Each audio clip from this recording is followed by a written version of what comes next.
Surakiart and good evening and welcome to Thai PBS World Tonight. I'm Nam Bunag. I'm Tulip Naksompoplao. We'll begin today's program on the current situation in Myanmar, particularly along the border with Thailand, as recently 7 injured Karen refugees who fled from Myanmar were admitted to Thai hospitals in Mae Hong Son yesterday evening. The 3 men and 4 women who sustained shrapnel injuries arrived in a boat in Mae Samlat Pier on the Salawin River and were taken by ambulance to Sop Mae District Hospital.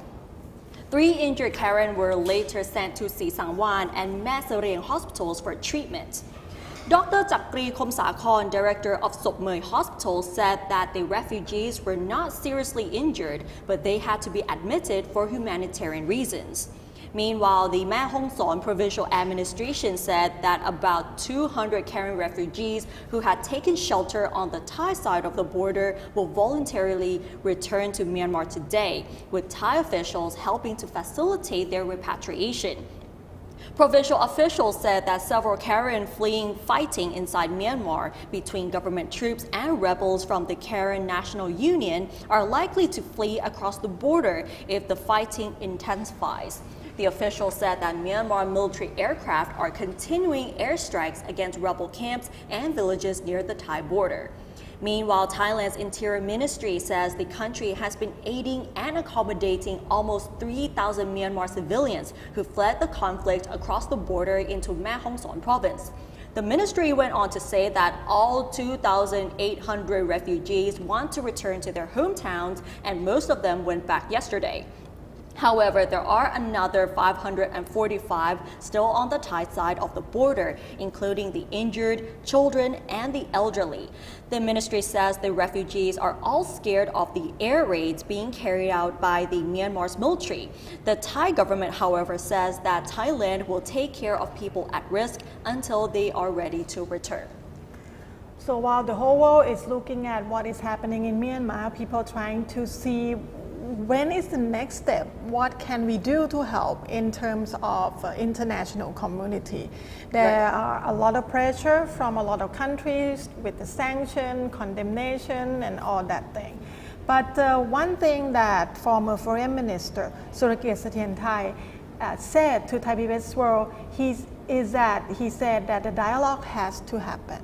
Yeah. I think we hear this sentence before though. I mean, the dialogues that this issue really needs to be solved, and the only way is to have a dialogue, to have a discussion, and find a way out. Yeah, there is to say is the war end with talk or negotiations. So the former Foreign Minister Surakiart urged the Thai military, which is known for its close relationships with Myanmar junta leaders, to take the lead in helping to find ways to end the violence engulfing Myanmar.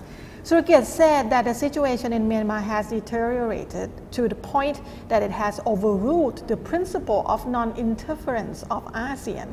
He added that with the scale of violence we are witnessing, we have gone beyond the point already.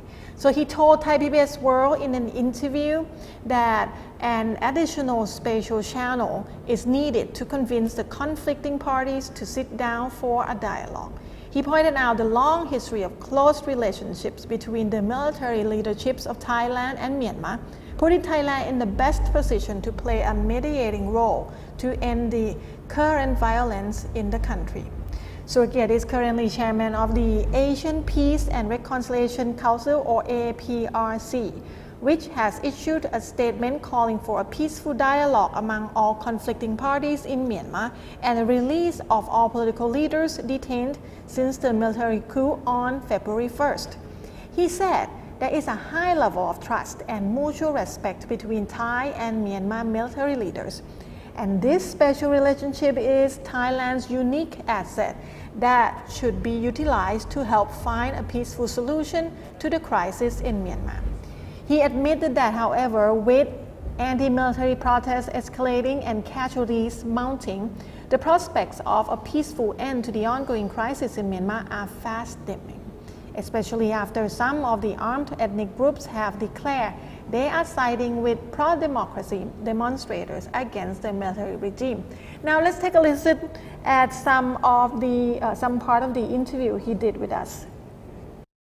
But we have to send a message to our friend in Myanmar as a member of the ASEAN family that the only way out of this crisis is to have a dialogue, a negotiation between the Tatmadaw, the military, and also the parties to the conflict, NLD, Aung San Suu Kyi, and probably other democracy advocates. In my view, violence will not subside if ASEAN doesn't do anything. So I think that ASEAN and diplomacy should be given a chance to play an important role. Thailand is in a very good position to support, but I think Thailand has the best position to do quiet diplomacy via the Thai military.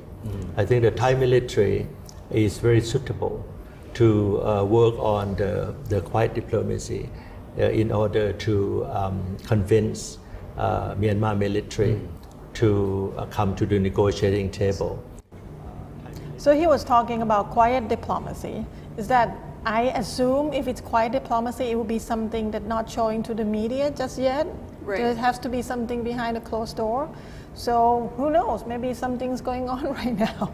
Right. And the anti-military protesters in Myanmar also already urged the international community to invoke the so-called responsibility to protect, or R2P doctrine, to end the violence in the country. The doctrine endorsed by UN member states in 2005, this R2P requires a sovereign government to protect its population from mass atrocity crimes and human rights violations. Failure to do so would grant the international community the legal warrant to intervene. So in another word, the R2P is an invitation from the outside actors, from the other countries, to come in and do something. Right.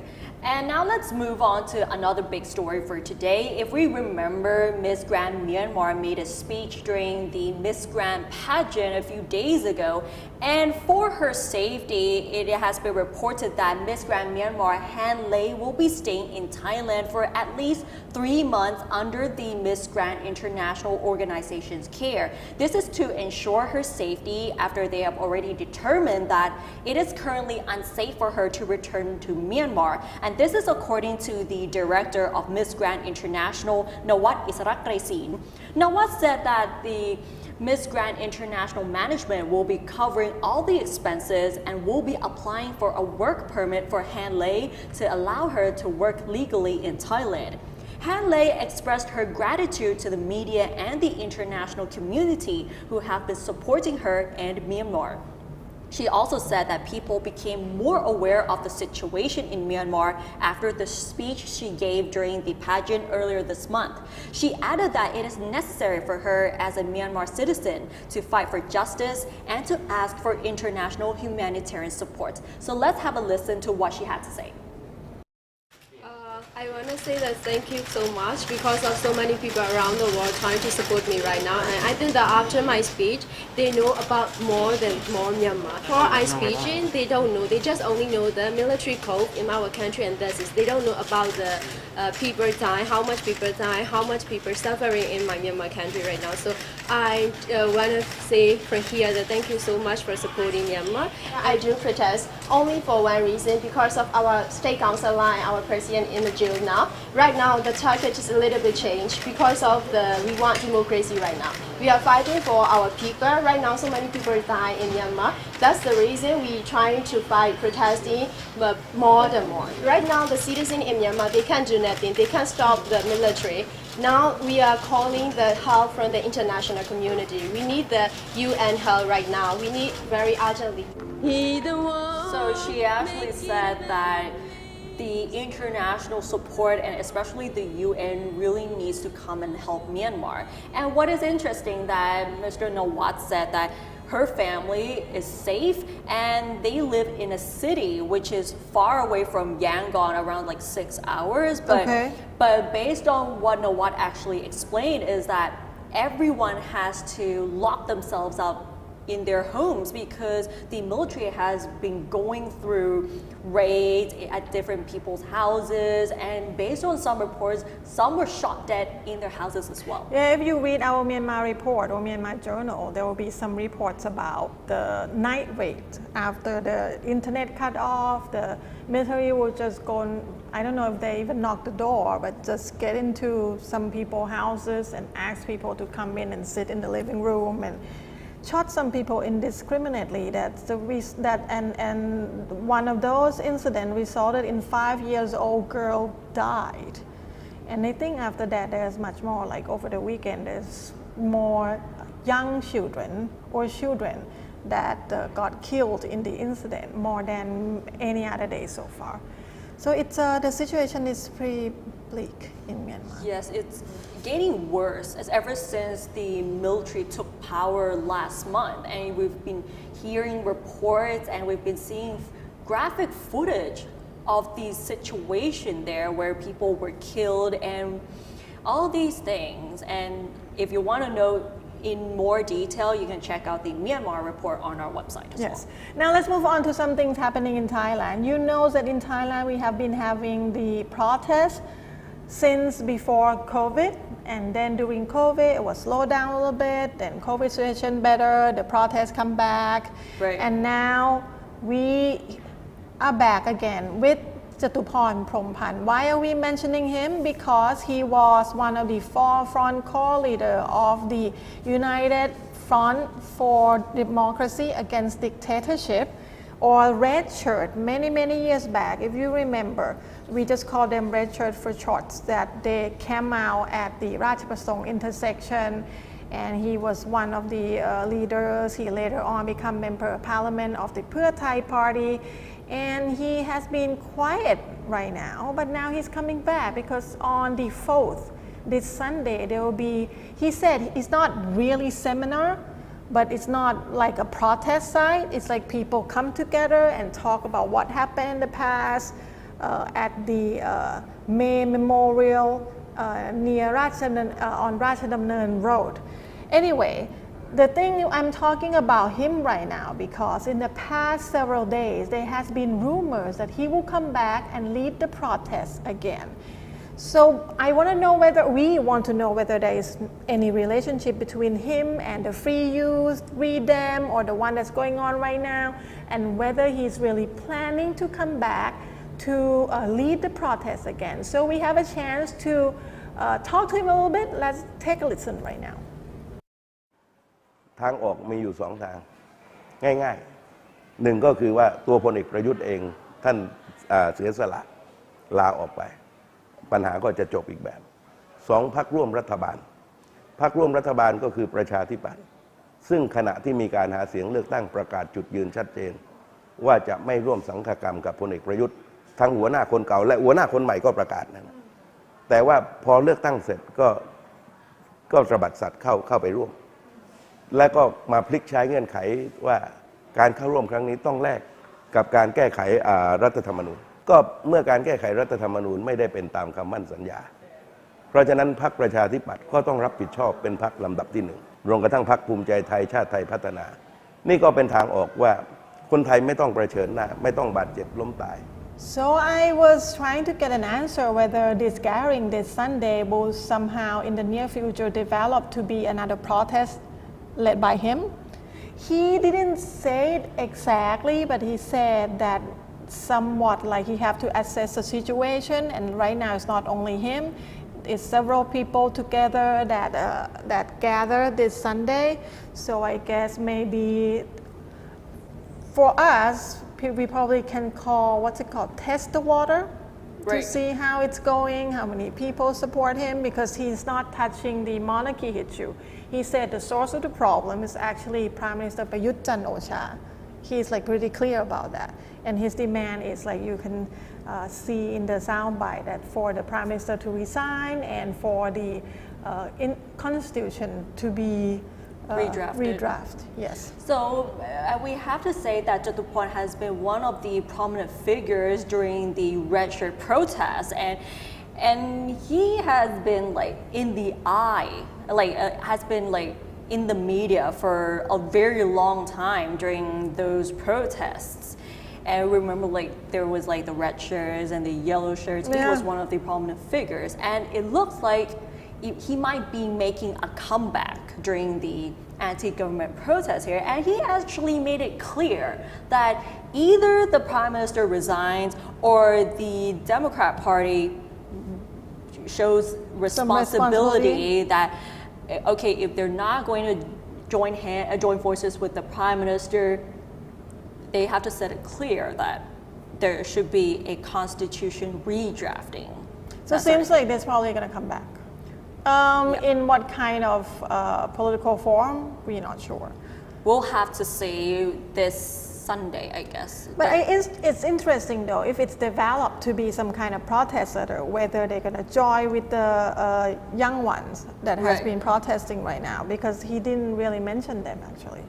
We'll have to see how it goes. And now let's move on to some lighter news. And if you've been waiting to come to Thailand and you've been vaccinated, you have been inoculated against COVID-19, right now the Thai government is considering to ease quarantine requirements as well as restrictions on travel to Thailand. But this will be split into 4 phases. So according to the spokesperson for the Prime Minister's office, Anusha Burapachai said that the first phase will start on April the 1st. So for this one, the quarantine period for foreign tourists traveling to Phuket, Krabi, Phang Nga, Chiang Mai and Pattaya will be 7 days, provided that they have been inoculated against COVID-19 and hold a vaccine certificate.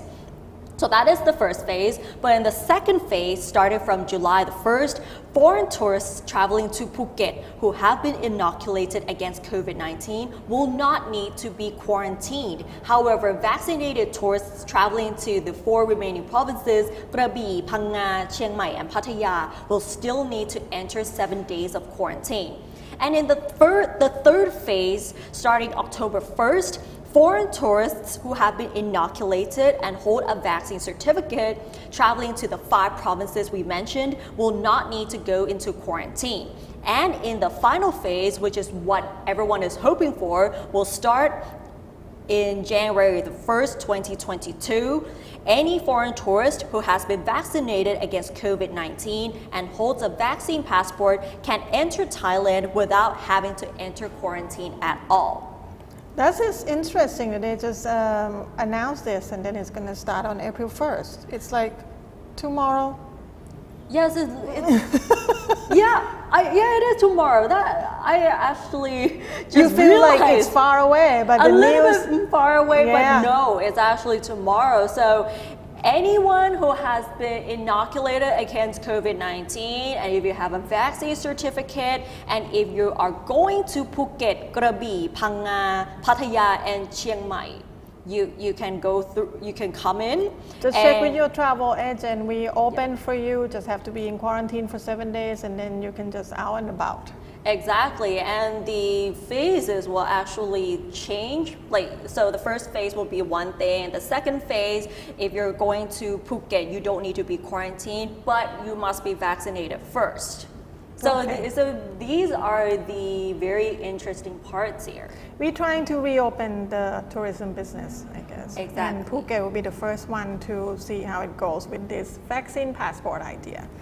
Yes, and a little update on the latest on COVID-19. Thailand recorded 42 new COVID-19 infections today. Among them are 24 local transmissions and 18 cases from abroad. So the new cases raised the cumulative number of infections since early last year to 28,868.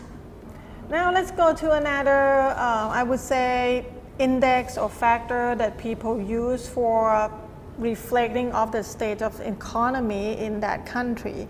One of that is the labor market, the number of job availability, the number of unemployment.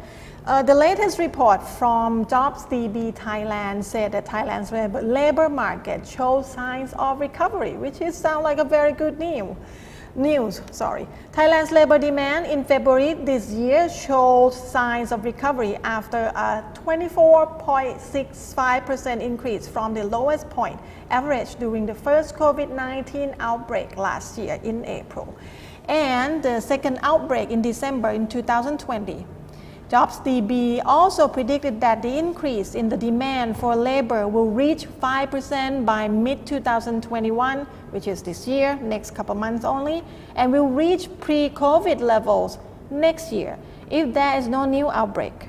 As for vacancies in each job category during the first quarter of this year, the greatest demand is in sales, customer service, and business development positions, followed by IT and engineering. Marketing and PR saw the most positive signs of recovery in the first quarter of this year compared to the second half of last year, followed by logistics and manufacturing. COVID-19 also resulted in new job categories such as artificial intelligence developers, blockchain, and cryptocurrency advisors, experts in business transformation, and growth officers. Online job posting in Southeast Asia countries such as Indonesia, the Philippines, Malaysia, and Thailand have, however, decreased due to the COVID-19 pandemic, but the numbers improved slightly in February this year. So things sound looking up. That's pretty a positive sign here. Is Yeah. that there are more like job listings and people are getting hired a lot more. And we got to admit that COVID-19 has been affecting all of the industries, and you can see like there are some sort of good signs of recovery in the job hunting in Thailand as well.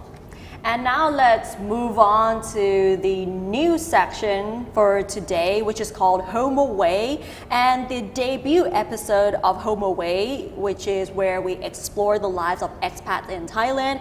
Today we're talking to an Australian advertising film director who will be talking about his extensive experience with the Thai film industry and how the country has retained the position as a regional film production.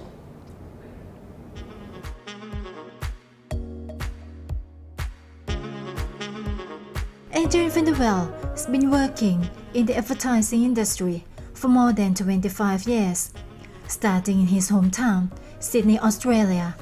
Most of his clients, however, were coming from Southeast Asia, initially from Singapore, as it was, at the time, the regional production center before it lost the title to Thailand.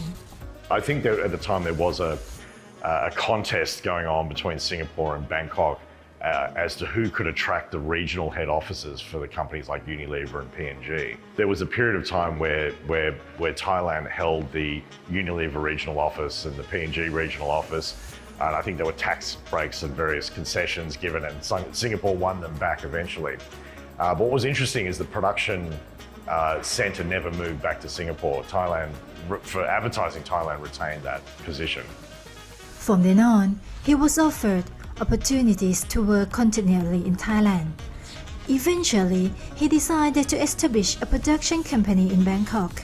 Well, when I first moved here and when there was decisions being made as to whether we should set up a company or not, that was the calculus. You know, can we operate in a country and really take advantage of the clearly high production values that you can get here, plus the cost effectiveness. So in the instance that we've got a European client or an American client, obviously they're initially coming to Thailand because of, if it's winter, there's some unique locations and you can film outdoors, here. And they can't in Europe, in the Northern Hemisphere in winter. But additionally, what they discover is that even if you're shooting in a studio, the production quality is incredibly high. The crews are really fast. You walk into any our film sets or any film set here, they're meticulously organised. The studios are beautifully new, and the layouts, it's clean and functional, and it's Western, if not better, than Western quality. So the crews are all really fast and efficient, and the price is cheaper than what they're shooting in the West. So if you wanted to hire a studio in LA or in London, you'd be finding that the price, I couldn't tell you exactly what the difference is, but it's at least a third cheaper, possibly more. So that's the other discovery that they make, and the reason why clients do keep coming back to shoot in Bangkok. Adrian tells me the reasons why he enjoys working with Thais and our state-of-the-art equipment. It's excellent. I mean, from a professional point of view, from an industry point of view, the Thais are noted for their art and their culture and their attention to detail. So our art directors are extraordinarily talented. The cinematographers are considered amongst the best in the world. From a gear point of view, and this is definitely the case now, the quality of the equipment that we have access to is state of the art. I mean, just last week we shot on a lens that ARRI has not released to the market yet. It was tested for 2 days on a shoot that we did last week. So we have the latest equipment, we've got the best studios, and everyone knows that. I mean, that's why you come to Thailand to film, because you've got really fast crews that are very efficient and really well trained. They all speak English, and you have the latest equipment. So we can compete from a quality point of view with any part of the world, and we can definitely compete with the West on a price point. So that's kind of the combination of quality and price is what Thailand offers in that respect. Although Thailand has a strong international reputation as a regional film production center, we should keep an eye on our neighboring competitors. Unquestionably, Vietnam has, Vietnam economically, and again, I'm not an economist, I'm just a casual observer of the news, but my sense is that Vietnam is just really hitting its stride. So it has a rapidly growing economy, and I don't think I have to check, but I don't think it's taken much of a dent over the COVID period. One, because they've handled it extremely well, like Thailand, but also, they poured a lot of money into their education system around the 80s and 90s. So all those people are now in middle management. There's a ton of entrepreneurs there. So it's a really interesting, success story for modernization in the region. So in terms of competing against them in the film industry, we need to keep an eye on them because they are, rapidly expanding. I mean, when I first got to Vietnam, and I shot a lot there as well, there were 3 or 4 big production companies, but no one else. It was just the 3 main companies that you could work with. And the same would be said for Thailand, but the market has become super packed with competitors over there. So there's plenty of companies offering excellent service, and the market's very crowded, and they're starting to see the value in international work. Previously, they wouldn't get a lot of international film production coming into Vietnam to shoot. So they're definitely need to be watched in terms of challenging Thailand's lead in that part of the economy. In the next part, Adrian will talk about his experience living in the super crazy city of Bangkok.